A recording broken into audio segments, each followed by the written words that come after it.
Kita akan sampaikan juga nih terlebih dahulu Pak Alfred ya untuk beberapa emiten update untuk pemirsa iDiction dan kita akan lihat dan bisa mencermati apakah ini bisa menjadi bagian dari portofolio kah atau bagaimana. Kita akan sampaikan terlebih dahulu. Dan pemirsa, kita akan lihat beberapa emiten yang menjadi pilihan juga dari redaksi yang kita akan update kepada Anda. Yang pertama ini adalah masuk UMA atau Unusual Market Activity dari saham PT Katenindo Arista dengan kode sahamnya KPAS yang diawasi oleh Bursa Efek Indonesia. Di mana dalam sepekan terakhir saham KPAS ini melejit hingga 120% menjadi Rp110 per sahamnya. Kemudian emiten berikutnya ada saham Media Nusantara Citra ataupun MNCN yang melesat 13% pada Selasa kemarin seiring dengan kabar private placement yang akan dilakukan oleh perseroan. Dan emiten berikutnya ada Nippon Indosari ataupun Roti yang mengalihkan 375,03 juta saham hasil buyback yang sudah dilakukan. Dan berikutnya ada Fitch yang menurunkan peringkat Alam Sutra Realty atau ASRI dari triple C minus menjadi C.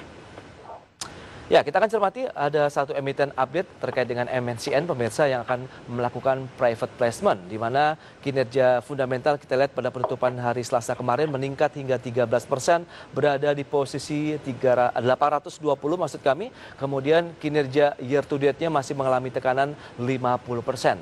Adapun jumlah private placement mencapai 173.684.210 saham baru dengan nominalnya sekitar Rp100 per saham. Dan kalau kita lihat dari harga pelaksanaan sekitar Rp855 per saham dan dilakukan pada Selasa 13 Oktober 2020. Baik Pak Alfred, kita akan coba ulas satu persatu. Yang pertama tadi ada KPAS begitu yang masuk dalam UMA begitu. Bagaimana Anda melihat dengan kenaikan yang signifikan lebih dari 100% begitu? Lebih kepada teknikal pergerakan teknikal saja begitu atau bagaimana? Ya, yang pertama tadi bahwa kenaikannya udah cukup signifikan. Okay. Jadi kalau dikategorikan unusual, artinya ada sesuatu yang memang gap yang cukup besar dilihat oleh bursa dari sisi pergerakan dan informasi yang ada dari perusahaan.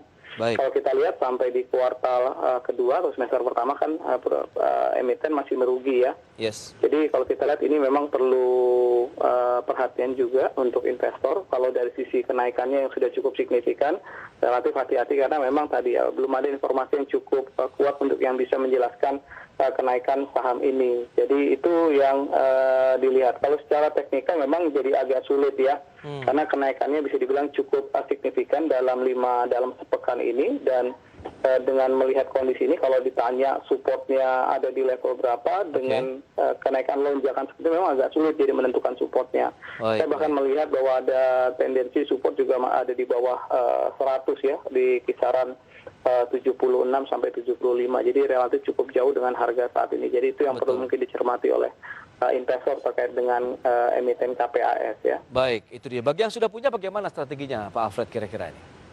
Ya, pertama tadi bahwa fundamental perseroan sampai di semester pertama relatif kurang cukup bagus ya angkanya. Jadi dari sisi bottom line-nya masih merugi. Dari sisi book value juga kita lihat relatif dengan harga sekarang ya di level harga 117 book value-nya juga sudah lebih memang sih jauh lebih rendah ya, jadi 0,5. Jadi relatif kita bilang sedikit bersabar aja menunggu tadi informasi yang bisa menjelaskan kenapa kenaikannya bisa cukup signifikan dalam satu pekan ini jika kenaikannya bersifat fundamental, sentimennya ya, artinya misalnya ada aksi korporasi yang bisa mendorong fundamentalnya mungkin bisa dicermati karena book value juga dari sisi book value sebenarnya saham ini masih murah ya 0,5 kali. Jadi advice kami lebih tadi mencermati informasi saja, menunggu informasi untuk lebih bersabar ya. Siap, itu dia untuk KPAS. Bagaimana dengan MNCN naik 13%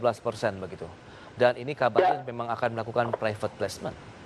Kalau MNCN sudah pasti ini terdongkrak oleh aksi korporasi penerbitan HMETD ya, HMETD ya, tanpa memesan efek terlebih dahulu. Karena kalau kita lihat dari sisi harganya dari penerbitannya itu harganya jauh di atas harga pasar sebelumnya, sehingga kita lihat pasar mengikuti acuan dari harga PMHTD-nya. Jadi ini faktor tersebut. Yang kedua tadi bahwa dengan adanya placement ini memang menunjukkan bahwa ada minat dari investor terhadap MNCN, dan ini tentu memberikan signal bahwa ketika ada investor yang berani masuk di harga 4855, tentu sederhananya bahwa valuasi dari investor tersebut harga MNCN bukan di 855, tapi mungkin jauh lebih tinggi lagi, sehingga ini yang membuat investor melihat bahwa ketika ada placement di harga 855, maka kemungkinan ini apalagi saat itu harganya jauh di bawah harga placementnya, tentu ini yang menjadi sentimen kuat. Yang terakhir ya, karena faktor fundamental saham ini memang masih cukup murah. Oh, masih cukup murah ya. Nanti kita akan bahas bagaimana dengan strategi investasinya, apakah buy atau tidak, kita akan bahas nanti di segmen berikutnya Pak Alfred. Dan pemirsa, kami akan segera kembali usai jeda berikut ini.